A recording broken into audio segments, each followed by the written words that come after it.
Welcome to the next in our Mind, Sense and Soul video series in partnership with Mcguigan ZERO. I learned something this week that blew my mind. Human connection and compassion are more important for curing illness and helping us live longer than any intervention we can stage, including giving up smoking, giving up alcohol, and improving our diet and getting more exercise. Yes, even for the really big diseases. Here's what I found out about how our connections and our compassion can help save us all.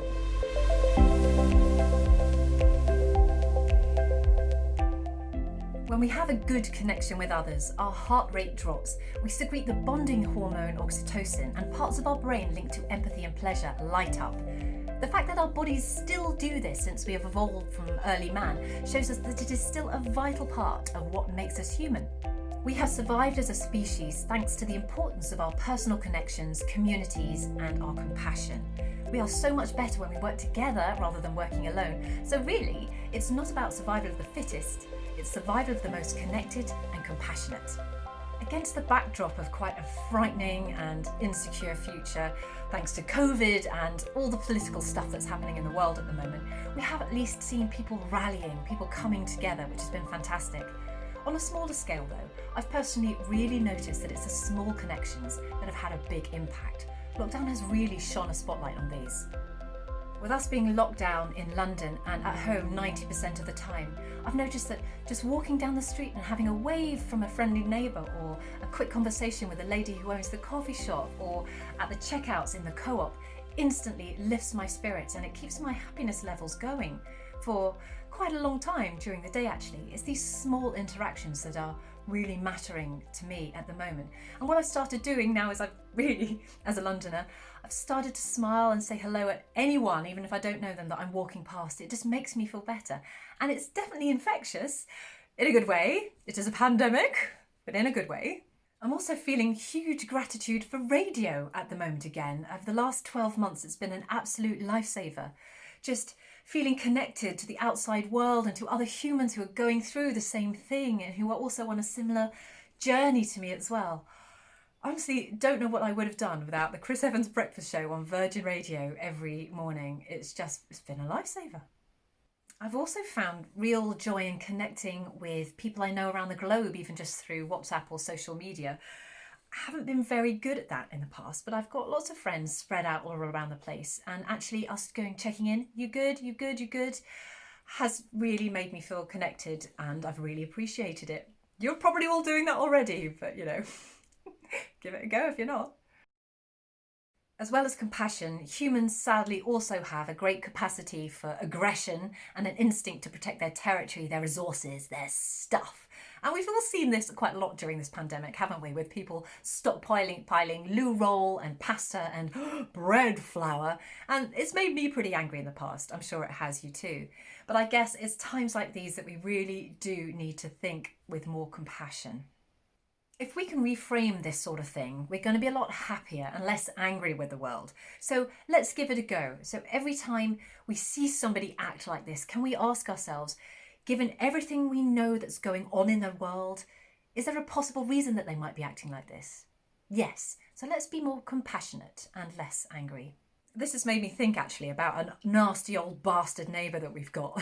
He's really unpleasant, and he's been quite horrible to us in the past, and even just the sight of him used to raise my cortisol levels.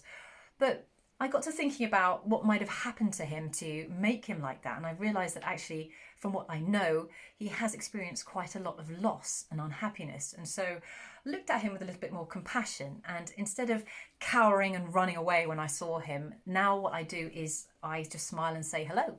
And at Christmas, dropped him a Christmas card and put a bottle of wine on his porch. I have no idea what he feels about that, but I know that I feel a hell of a lot better. So now when I see him, instead of my cortisol levels spiking, they just don't.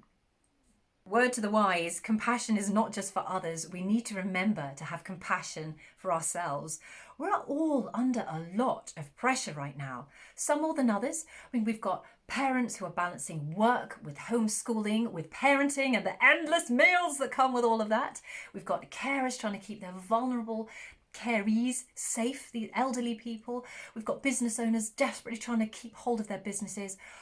Everyone is under immense pressure and we've got this very uncertain future. We need to give ourselves a break. Now is not the time for perfect. It is the time for survival. We have to aim for good enough or we will go completely insane, whether that is our workload or how much our children get done during a school day. The washing and the washing up can just wait. What is so much more important at this moment in time is our downtime, our sanity, and spending time with our families and feeling safe. I'm saying this to you like this. I am trying to absorb this myself, but it's really hard, right? I want to leave you with news of an experiment around compassion that I heard about recently. It was during a chat with two doctors who between them have 60 years of logical medical experience, talking about how drugs are far too quickly given out in medicine. One thing that struck me particularly was something one of them said about blood pressure. I'm just going to read it. It said, "The impact of treating high blood pressure on your risk of dying prematurely is dwarfed by the impact of social relationships." Wow. With social relationships, oxytocin is pumping around your body and your blood pressure drops, for example. Maybe you don't even need the drugs. Yes, exactly, that's it. So when you think of things like this, it does make you wonder why doctors don't use social connections and social relationships as part of their normal clinical practice. Well, obviously it's much easier said than done, but one of these doctors actually did that experiment, so this is what it is. This doctor, Dr. Julian Abel is his name, he got together with a team of people in Froome in Somerset in the west of England, southwest of England, to do an experiment where they would use compassionate alternatives to regular medicine. So they got all the medical surgeries together and they employed people known as health connectors to make the most out of the wealth of resources that the community had to offer. Knowing that loneliness and isolation are made much worse by illness, they connected these people to individuals and groups who were perhaps going through the same thing. Now, to cut a very, very long story short, the upshot was a 30% drop in hospital admissions, much, much higher quality of life scores, and fewer costs. You can read all about the Froome experiment in the articles and the books below and listen to podcasts, etc., as well as everything else about compassion that I've managed to find. Go to the3drinkers.com/balance. And as ever, please share this with someone who you think needs it and keep well. Thanks for watching.